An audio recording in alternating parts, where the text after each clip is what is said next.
Hello, my name is Emeka Wonye. I am the founder of the Due Process Advocates Foundation, otherwise known as DPA for short.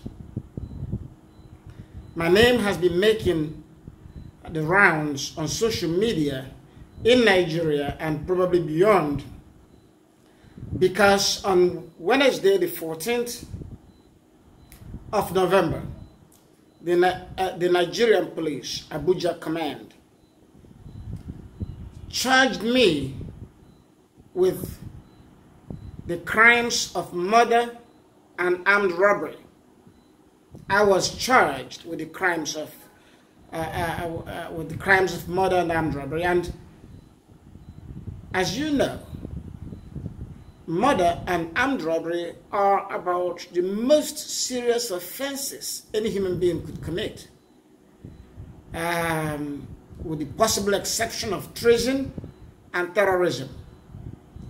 So the Nigerian Police Abuja Command went to court and filed criminal charges and accused me of armed robbery and of murdering a woman whose disappearance I and my organization have been investigating for the past 2 years. In 2016, a woman disappeared suddenly. Nearly a month after that happened, I received phone calls from people who reported to me that this woman went missing and they believed that there was a foul play. Those who spoke to me suspected her husband had a hand in it. And that was because the woman, her name was Charity. Charity had written extensively on the social media. She published her problems with her husband. She was, at the point of disappearance, estranged from the husband and was living apart, separated for 2 years. Their quarrel was very widely publicized on the social media by the woman. She had about 3 to 4 lawsuits pending against her husband in court, including dispute over properties. She filed a complaint to the anti-corruption agency in Nigeria against her husband, alleging that her husband had embezzled so much money, created bank accounts in her name secretly, and did a whole lot of things. The man was invited and probed. In the middle of all these things, she disappeared. Naturally, every investigator is going to start with this husband. We did. We found overwhelming evidence of motive, that a man in that circumstance would wish this woman dead.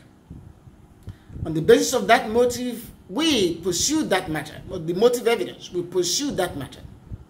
We were also disturbed because the police were not doing what they ought to do. Not even a public announcement was made by the police.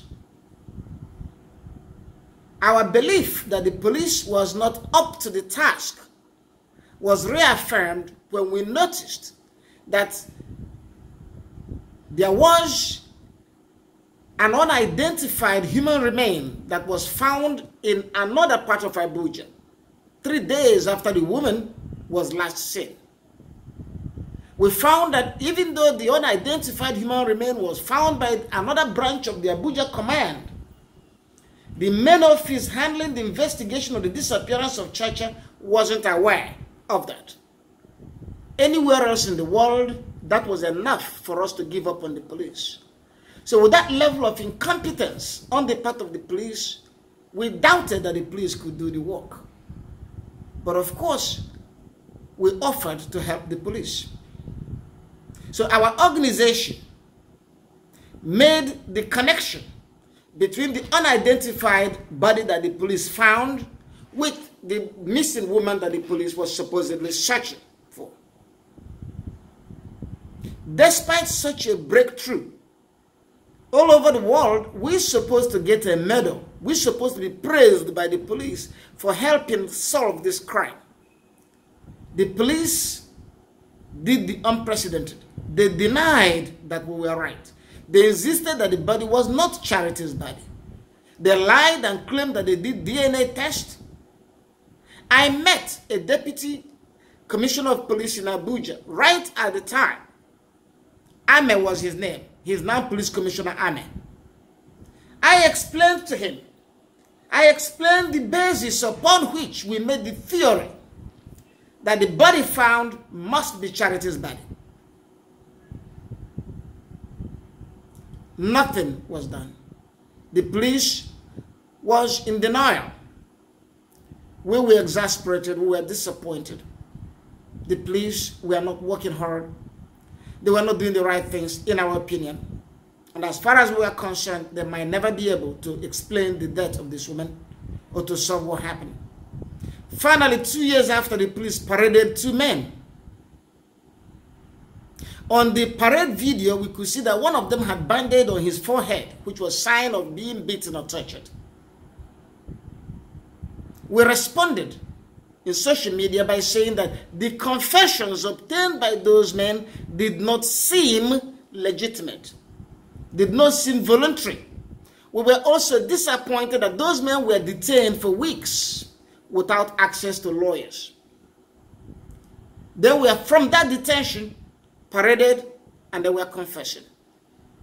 That was, for us, DPA, alarming. That was a total breach of the due process rights to counsel, access to counsel, a constitutional right. We questioned the police. The police got mad. They decided to punish me. In the part 2 to this video, I will explain how the Abuja command of Nigerian Police decided finally to silence me, to punish me for calling them incompetent and corrupt. Very well.